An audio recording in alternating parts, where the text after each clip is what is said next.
Hello my dear students. तो आप सभी को मेरा यूट्यूब चैनल एसएमएस क्लासेस 10 के पे स्वागत है। तो आज मैं फिर से आप लोगों को सब्जेक्ट ज्योग्राफी पढ़ाने जा रहा हूँ और इसमें मैंने आपको एक का ख यानी जल संसाधन जैसा कि लिखा हुआ है अध्याय 1 का ख जल संसाधन के बारे में पढ़ा रहा हूँ।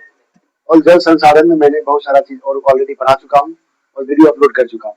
आज मैं फिर से इसी चैप्टर में जो टॉपिक आपका है जल संकट कैसे उत्पन्न होता है और क्या मुझे सावधानी बरतनी होगी ताकि जल संकट से मुझे छुटकारा मिल सके, आने वाले पीढ़ी को भी पर्याप्त मात्रा में जल मिल सके। ये तमाम बातें इसमें मैं आपको टॉपिक बाय टॉपिक पढ़ाने का प्रयास करूंगा।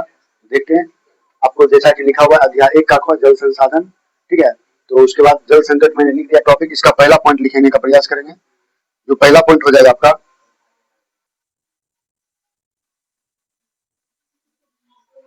पहला पॉइंट लिखेंगे बुआ,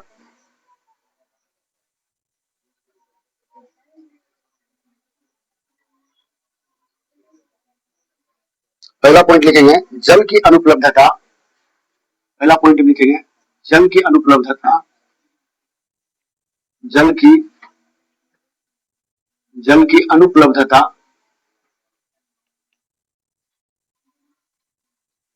जल की अनुपलब्धता, जल की अनुपलब्धता को जल संकट कहते हैं। जल की अनुपलब्धता को जल संकट कहते हैं। जल संकट कहते हैं। जल की अनुपलब्धता को जल संकट कहते हैं। बहुत ध्यान दीजिएगा, यानी हमारे जो अगर जल की उपलब्धता हमारे जीवन में या हमारे जो यूजेज होते हैं, अगर उसकी समस्या ज्यादातर बढ़ जाती है और हमारे जब चापाकल हो या जो भूमि संग्रहित जल होता है, अगर वो कम मात्रा में उसकी लेयर घटने लगती है और वो अत्यधिक मात्रा में मुझे उपलब्ध होने में कठिनाइयां होती है, उपलब्ध नहीं हो पाता है, तो ऐसी सिचुएशन को, ऐसी स्थिति जब पैदा हो जाती है तो इसको हम क्या बोलते हैं, इसको हम यानी जल संकट कहते हैं। जल की अनुपलब्धता को ही क्या कहते हैं, जल की अनुपलब्धता को जल संकट कहते हैं। इसी को ही क्या कहते हैं बाबू, जल संकट कहते हैं। इसके बारे में कुछ पॉइंट्स और लिखेंगे। इसके बारे में लिखेंगे कि स्वीडन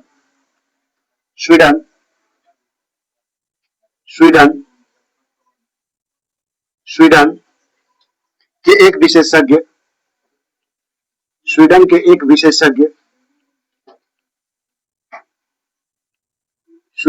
विशेषज्ञ के अनुसार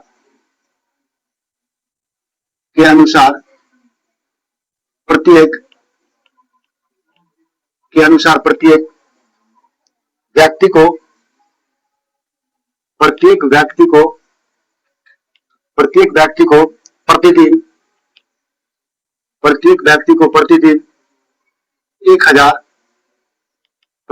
को प्रतिदिन 1000 घन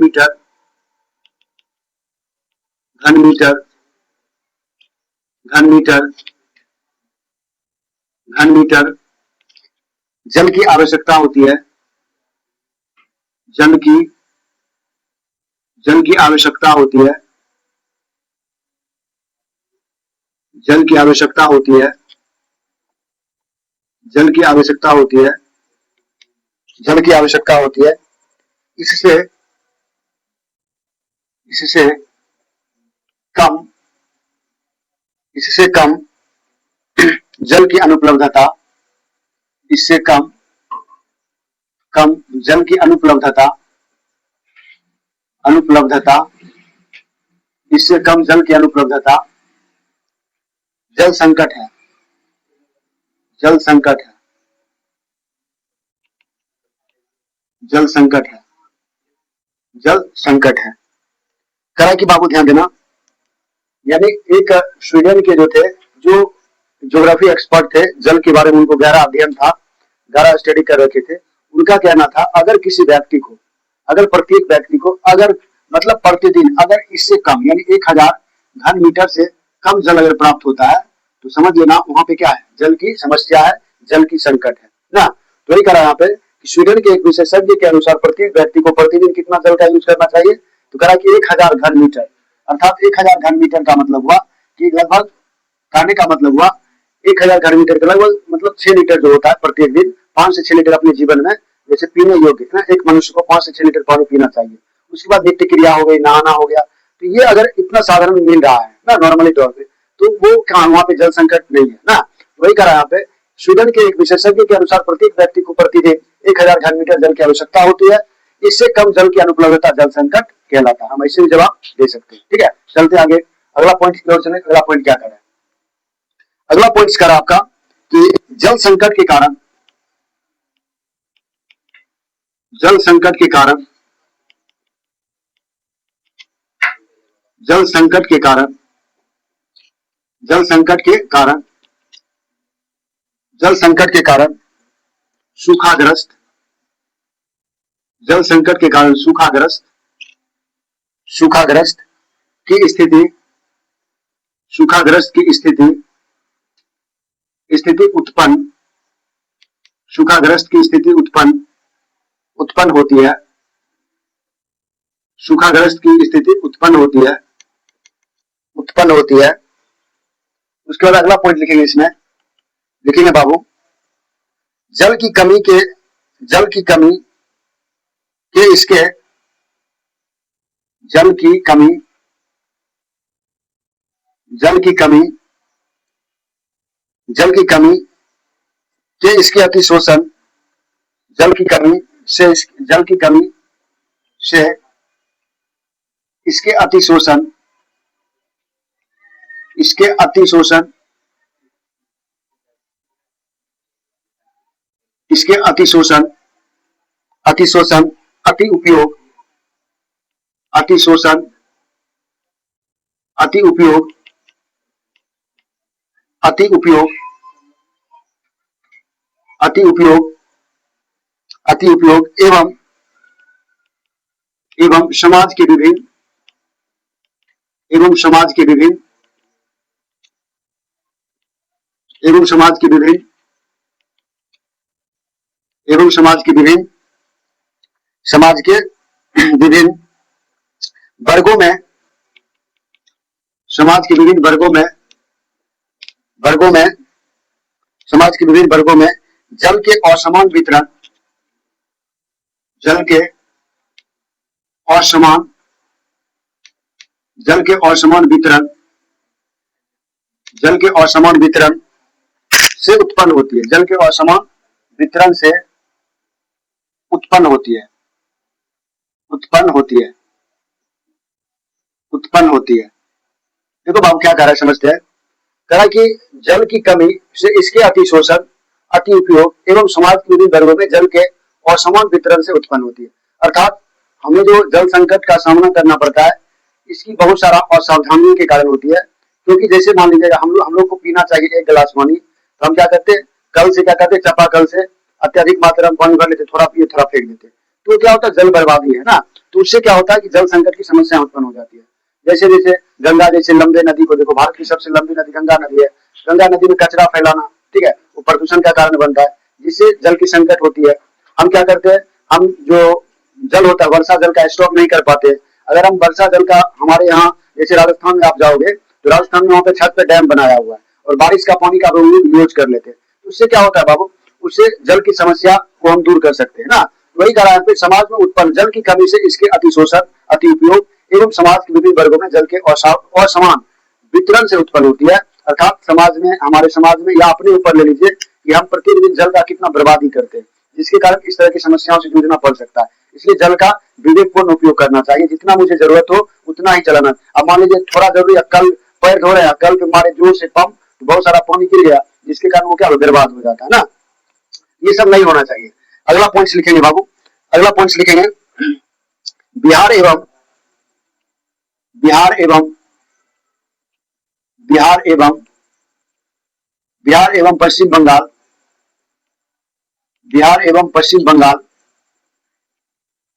बिहार एवं पश्चिम बंगाल के कुछ भागों में, के कुछ भागों में,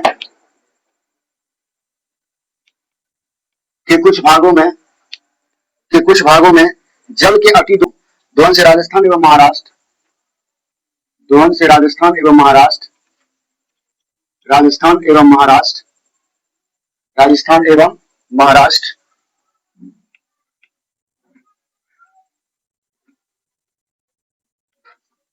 राजस्थान एवं महाराष्ट्र, महाराष्ट्र में फ्लोराइड,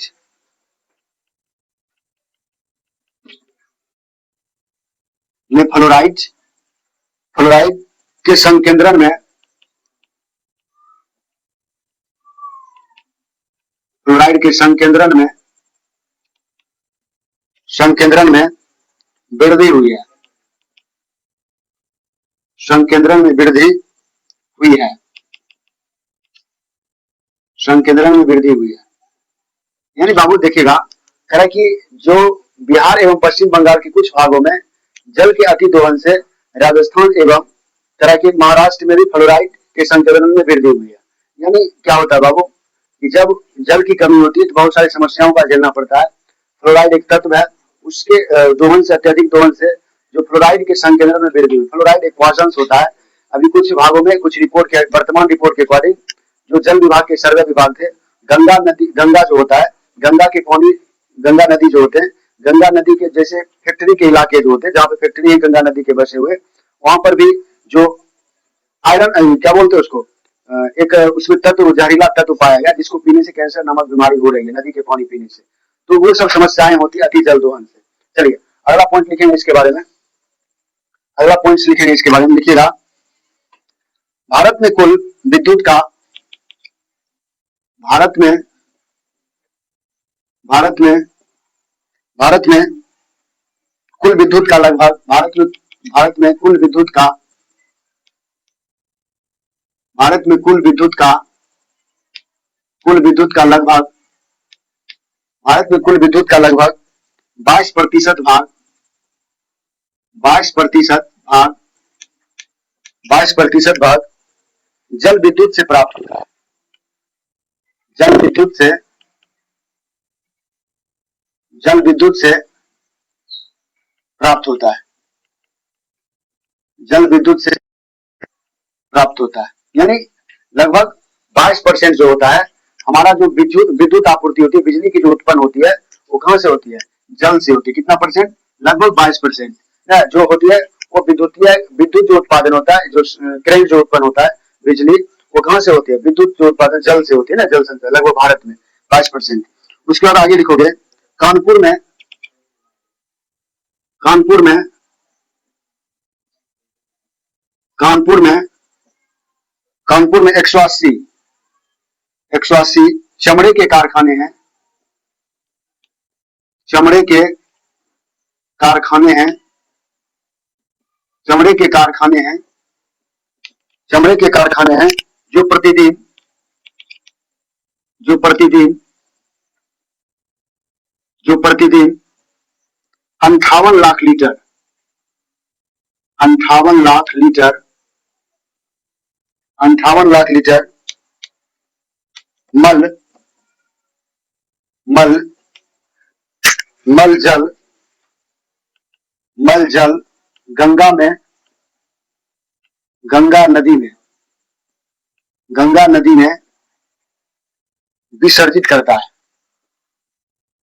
विसर्जित करता है, विसर्जित करता है। देखिए बाबू कितनी अपमानजनक बात है, और हाँ, हमारे देश के लिए कितना खतरा है। इस तरह, इसीलिए तो पानी जहरीला होते जा रहा है ना। देखिए करा कि कानपुर जो होता है बाबू, कानपुर लगभग यूपी में पड़ता है, और यूपी पूरा गंगा नदी के तट पे ही बसा हुआ है। जैसे हम लोग का बिहार, पटना किस पे है?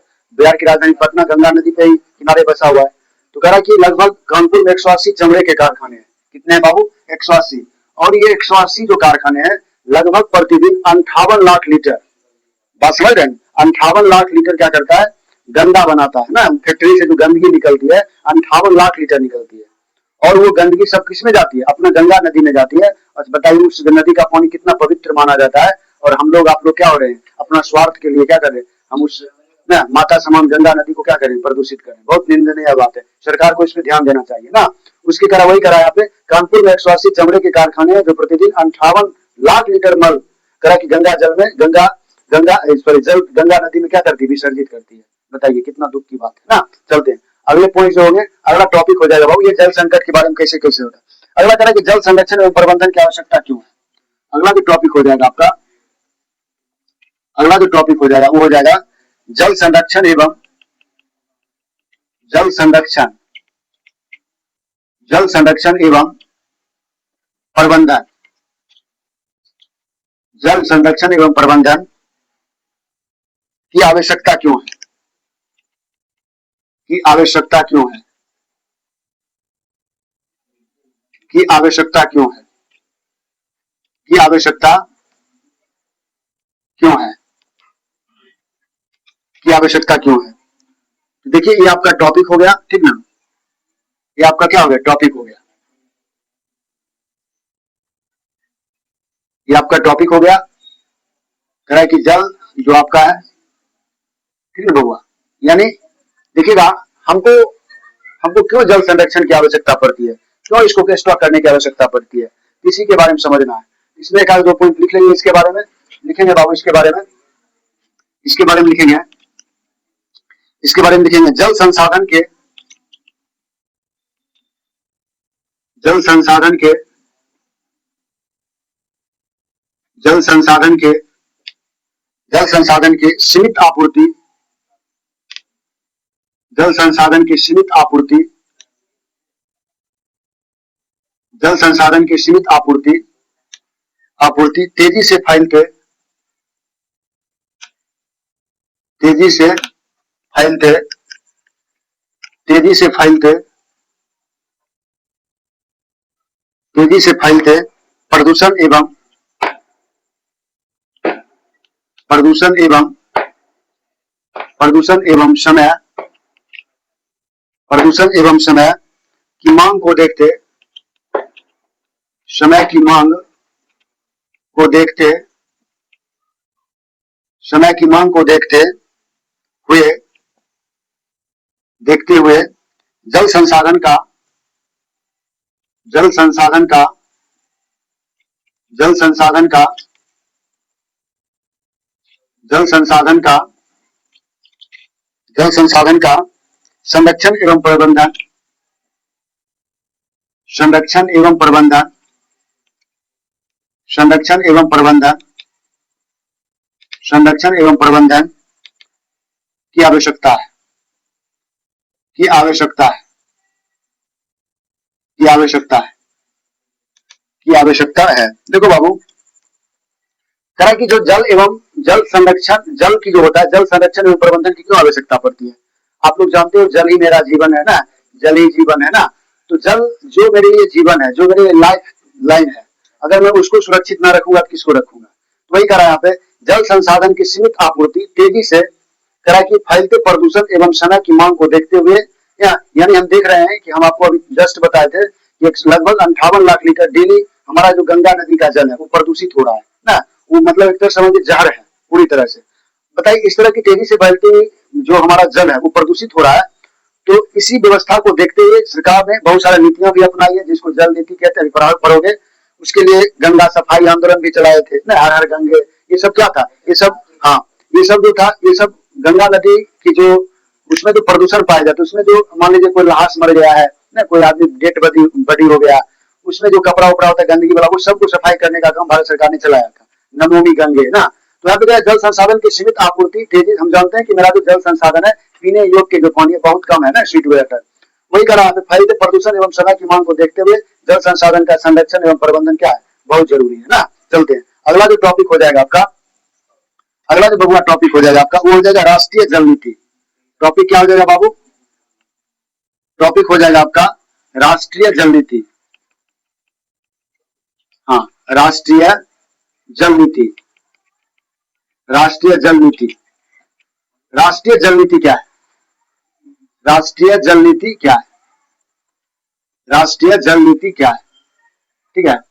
तो राष्ट्रीय जल नीति के बारे में पढ़ेंगे कि राष्ट्रीय जल नीति क्या है। हमारा जो भारत सरकार, हमारी जो भारत सरकार है, उन्होंने जल के बारे में कौन कौन सी नीति अपनाए हैं, उनको सुरक्षा पहुंचाने के लिए, उनको प्रबंधन करने के लिए कौन कौन से कदम उठाए है ना, तो लिखेंगे इसके बारे में।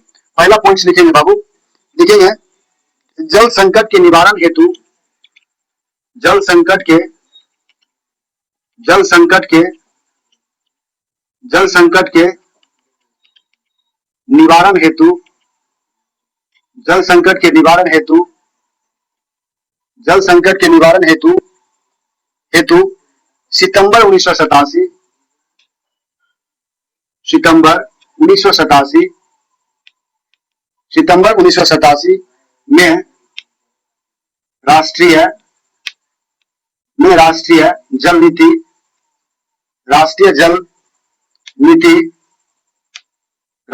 नीति स्वीकृत किया गया। राष्ट्रीय जल नीति स्वीकृत किया गया। राष्ट्रीय जल नीति स्वीकृत किया गया। स्वीकृत किया गया। उसके बाद देखिएगा, फिर दूसरा पॉइंट इसमें लिखिएगा, राष्ट्रीय जल नीति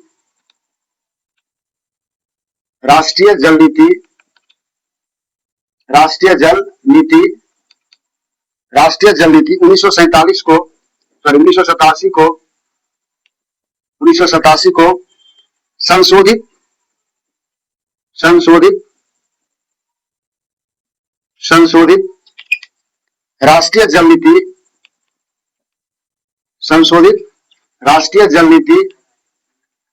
संशोधित राष्ट्रीय जल नीति 2002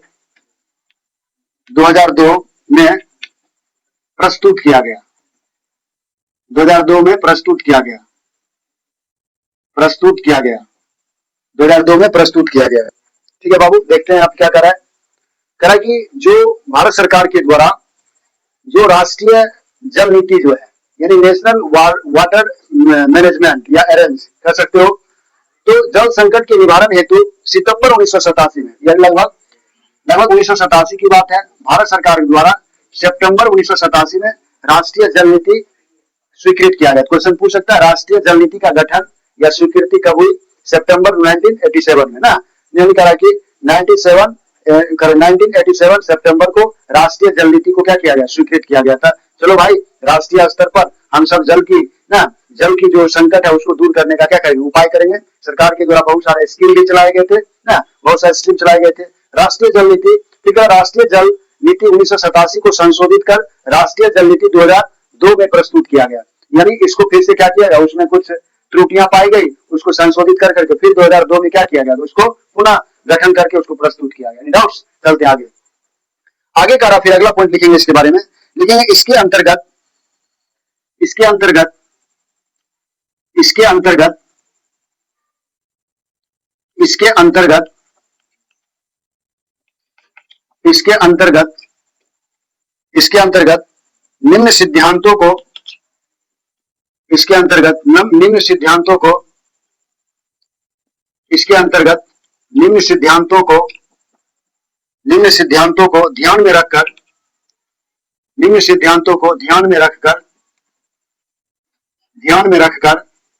निम्न सिद्धांतों को ध्यान में रखकर योजना निर्मित किया गया।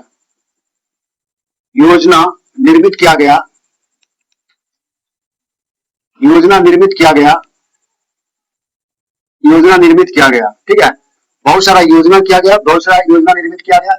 यानी देखा गया कि जल की समस्या लगातार बढ़ती जा रही है। जल में प्रदूषण की जो मात्रा वो अत्यधिक बढ़ रही है। तो सरकार ने इसके लिए बहुत सारे कदम उठाए, उसको पॉइंट बाय पॉइंट समझने का प्रयास करेंगे। सबसे प्रश्न इंपॉर्टेंट है कि भारत में जो है राष्ट्रीय जल नीति की स्वीकृति कब दी गई? सितंबर 1987 में। उसको संशोधन कब किया गया? 2002 में फिर से उनको पुनः क्या किया गया? यानी उसको रीस्टार्टिंग किया गया। उसके बाद करा इसके अंतर्गत निम्नलिखित सिद्धांत को रखकर योजना निर्मित किया गया। पहला सिद्धांत लिखेंगे नंबर फर्स्ट में। नंबर पहला जो सिद्धांत था वो था आपका कि जल की उपलब्धता बनाए रखना। जल की उपलब्धता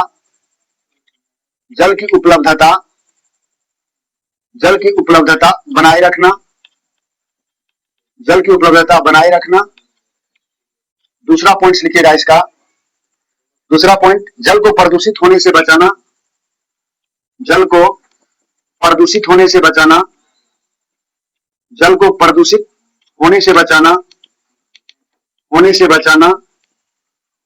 होने से बचाना। जल को प्रदूषित होने से बचाना। तीसरा पॉइंट लिखिएगा। तीसरा पॉइंट, प्रदूषित जल की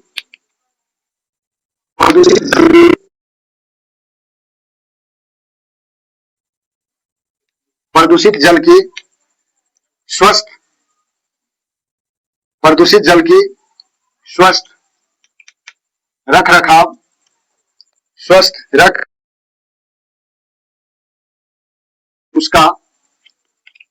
उसका उसका पुनः चक्रण करना, पुनः चक्रण करना, पुनः चक्रण करना, पुनः चक्रण करना, पुनः चक्रण करना। उसके बाद लिखेगा पुनः चक्रण करना, पुनः चक्रण करना, पुनः चक्रण करना। ठीक है, उसके बाद आगे लिखेंगे। तो मतलब था बाबू, इसमें जो है बाबू देखिएगा, कह रहा कि जो हमारी जो सरकार है उसके द्वारा कई कदम उठाए गए, जैसे जल की उपलब्धता को बनाए रखना, हमारे जो भूमि के अंदर जो जल पाए जाते हैं उसकी जो लेयर है उसको बरकरार रखना। दूसरा, जल को प्रदूषित होने से बचाना। देखा आपने कि बहुत सारा इतना लीटर डेली निकलता है तो उसको कम करना।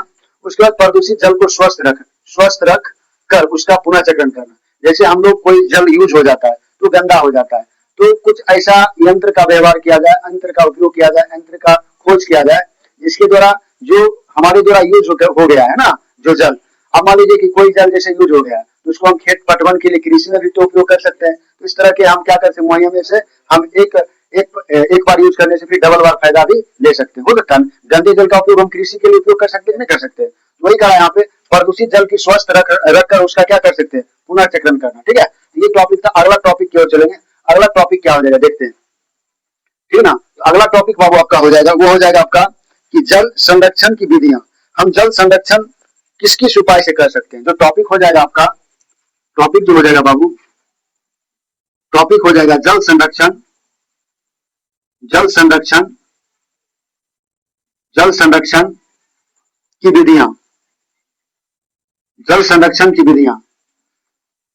जल संरक्षण की विधियां क्या है, इसमें क्या क्या विधि है जल संरक्षण में। ठीक है, तो जल संरक्षण में कौन कौन सी विधि आते हैं, इसका क्या क्या उपाय है, इस तमाम बातों पे ध्यान देंगे। ठीक है, जल की संरक्षण विधि क्या है, ठीक ना। तो लिखेंगे बाबू, इसमें जो पहला आ जाएगा वो हो जाएगा, पहला पहला जो हो जाएगा वो हो जाएगा भूमिगत जल की पुनः पूर्ति। भूमिगत भूमिगत जल की पुनः पूर्ति, भूमिगत जल की पुनः पूर्ति, अर्थात हमारे जो भूमि के अंदर जो जल है उसको पुनः पूर्ति कैसे करेंगे। दूसरा हो जाएगा आपका, दूसरा पॉइंट इसी में लिखोगे, दूसरा पॉइंट इसका हो जाएगा, वो हो जाएगा आपका जल संभरण प्रबंधन। जल संभरण, जल संभरण प्रबंधन, जल संभरण प्रबंधन। और तीसरा आपका हो जाएगा, तीसरा पॉइंट हो जाएगा तकनीकी विकास। तकनीकी विकास, तकनीकी विकास का प्रयोग करके हम क्या कर सकते हैं, अपनी जो है अपनी जल को संरक्षा पहुंचा सकते हैं, अपनी जल को सुरक्षा पहुंचा सकते हैं। तो जल संरक्षण की विधियां क्या क्या है, भूमिगत जल की पुनः करा की पुनः चक्रण कर सकते हैं, सॉरी उसकी सुरक्षा पहुंचा सकते हैं, यानी करा की भूमि जल की पुनः पुनः करा की पुनर्पूर्ति ना, भूमि जल की पुनर्पूर्ति या पुनः पूर्ति लिख सकते हो, पुनः पूर्ति, पुनः पूर्ति यानी भूमि जल का पुनः पूर्ति हम कैसे करेंगे। उसके बाद दूसरा जल का संभरण प्रबंधन और तकनीकी विकास के द्वारा। ठीक है, ये सब के द्वारा हम उसकी जल संरक्षण करते हैं। अगला टॉपिक क्या रहा है, अगला टॉपिक क्या है, वर्षा जल संग्रहण क्या है। ठीक है, वर्षा जल संग्रहण टॉपिक क्या हो जाएगा, टॉपिक हो जाएगा आपका वर्षा जल,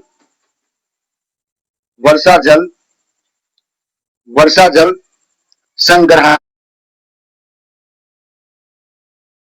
में क्या समझेंगे, इसके बारे में समझने का प्रयास करेंगे। टॉपिक हो गया आपका। तो करा कि यहाँ पे जो पहला क्या लिखेंगे, पहला पॉइंट लिखेंगे, इसमें लिखेंगे घरों में ढलवा, घरों में घरों में ढलवा, घरों में ढलवा, घरों में ढलवा, छतों से, छतों से वर्षा, छतों से वर्षा जल, छतों से वर्षा जल को, वर्षा जल को, वर्षा जल को पाइप द्वारा, पाइप द्वारा, पाइप द्वारा भूमिगत टैंक में, भूमिगत भूमिगत टैंक में, भूमिगत टैंक में, भूमिगत टैंक में जमा करना, भूमिगत टैंक में जमा करना, भूमिगत टैंक में जमा करना, जमा करना वर्षा जल संग्रह कहलाता है, वर्षा जल संग्रह कहलाता है। वर्षा जल संग्रहण कहलाता है, वर्षा जल संग्रह कहलाता है, वर्षा जल संग्रह कहलाता है। यानी कह रहा बाबू वर्षा जल संग्रह से आप क्या समझते हैं? तो कह रहा है घर में जो हमारा छत जो होता है, बारिश के मौसम में देखते हो छत से जहां से पानी गिरता है तो उसका ढलान जो होता है, ढलान ऐसे रहना चाहिए और उसमें पाइप लगा देना चाहिए, और पाइप लगा करके पाइप द्वारा भूमिगत टैंक में करा कि जमा करना वर्षा जल संग्रह कहलाता है। हम बारिश के पानी को अगर एक जगह कहीं पे जमा कर देते हैं, इकट्ठा कर देते हैं जो विधि से, वही विधि क्या कहलाती है? वही विधि आपका वर्षा जल संग्रह कहलाता है। अर्थात वर्षे के पानी को, अर्थात मेघ के पानी को एक जगह क्या करना, इकट्ठा करना, जमा करना ही, संग्रह करना ही क्या कहलाता है? वर्षा जल संग्रहण कहलाता है। डाउट्स? चलते आगे। अगला पॉइंट लिखेंगे, इसमें दूसरा पॉइंट, इसका दूसरा पॉइंट लिखेंगे। लिखेंगे बाबू कि भूमिगत जल का, भूमिगत जल का, भूमिगत जल का, भूमिगत जल का 22% भाग, 22% भाग, 22% भाग का संचय, का संचय वर्षा जल, का संचय वर्षा जल, वर्षा जल का, वर्षा जल का, वर्षा जल का भूमि में,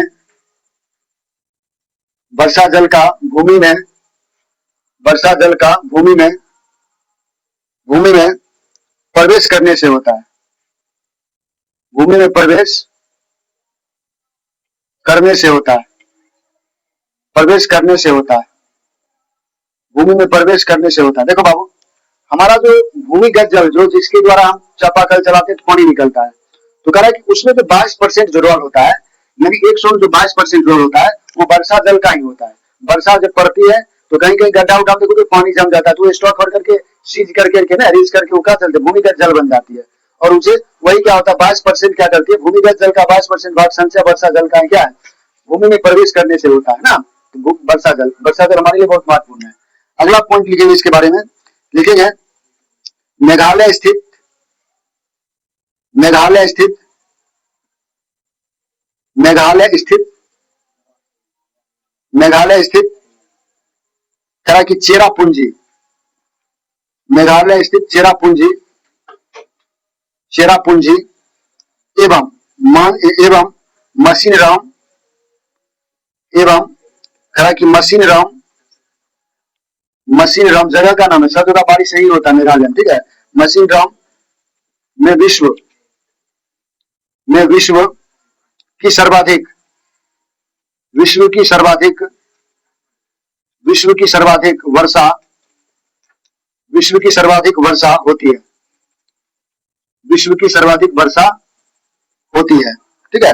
बाबू ध्यान देना हमारे मेघालय राज्य में एक जगह है जिसका नाम है, दो जगह है जिसका नाम है, पहला का नाम है चेरापूंजी और दूसरा है मासिनराम। इसको हम कहते हैं मेघालय इसलिए कहा जाता है क्योंकि दुनिया का सबसे ज्यादा वर्षा यहीं पे होता है, यहाँ प्रत्येक दिन कुछ ना कुछ वर्षा होता है, ठीक है, इसलिए इसका नाम मेघालय भी रखा गया। मेघालय तो जिसकी राजधानी शिलोंग है, कहाँ है? शिलोंग। तो यहाँ पे मेघालय में स्थित एक जगह है जिसका नाम है चेरापूंजी एवं मासिनराम। सर्वाधिक वर्षा, दुनिया का सबसे ज्यादा वर्षा यही होता है, ठीक है। तो याद रखोगे इस पॉइंट को, कोई कोई नॉलेज के लिए है, जनरल नॉलेज भी याद रखोगे इसको। उसके बाद आगे करा है, आगे करा है कि राजस्थान पहाड़ी क्षेत्र में गुल, एक पॉइंट और लिख लीजिए, पहाड़ी क्षेत्र में गुल, पहाड़ी क्षेत्र में, पहाड़ी क्षेत्र में गुल, पहाड़ी क्षेत्र में गुल अथवा, अथवा कुल, अथवा कुल ब्रैकेट में लिखिएगा पश्चिम हिमालय, पश्चिम हिमालय, पश्चिम हिमालय, पश्चिम हिमालय, पश्चिम हिमालय जैसी वाहिकाएं, जैसी, जैसी वाहिकाएं, जैसी वाहिकाएं, वाहिकाएं नदी की धारा का, नदी की, नदी की धारा का, नदी की धारा का रास्ता बदलकर, रास्ता बदलकर, रास्ता बदलकर खेतों में सिंचाई के लिए बनाई है, खेतों में, खेतों में सिंचाई के लिए, खेतों में सिंचाई के